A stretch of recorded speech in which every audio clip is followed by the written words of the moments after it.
महाराष्ट्र राज्यात शेतकरी कर्जमाफीच्या मुद्द्यांवर राजकीय वाद सतत ताजे होत आहेत।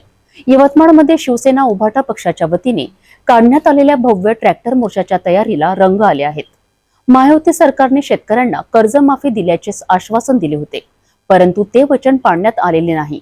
याच पार्श्वभूमीवर शेतकऱ्यांचा गोंधळ थांबवण्याकरिता शिवसेनेने मोर्चा काढण्याचा निर्णय घेतला आहे।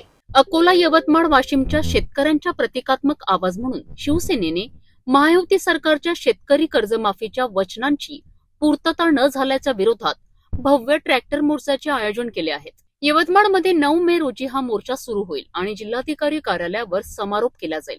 यवतमाळ वाशिमचे खासदार संजय देशमुख आणि जिल्हा संपर्क प्रमुख राजेंद्र गायकवाड यांच्या नेतृत्वाखाली शेतकऱ्यांची एक जबरदस्त फौज एकत्र येणार आहे। यवतमाळमधील शिवसेनेच्या कार्यकर्त्यांसोबत वणीचे आमदार संजय देरकर आणि सागरताई पुरी यांचाही सक्रिय सहभाग असणार आहे।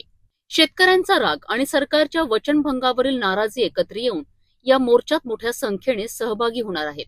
महायुती सरकारने निवडणुकीच्या वेळी शेतकऱ्यांना कर्जमाफी देण्याचे वचन दिले होते, परंतु सत्तेवर आल्यावर हे वचन पूर्ण केले नाही। यवतमाळच्या शेतकऱ्यांचाही विश्वासघात झाला आहे, असा आरोप खासदार संजय देशमुख यांनी केला आहे। शेतकऱ्यांच्या विविध मागण्या सरकारकडे आहेत आणि ते वचन देताना केलेले आश्वासन अबाधित राखण्याकरिता शिवसेनेने हे कडवट आणि भव्य आंदोलन केले आहेत।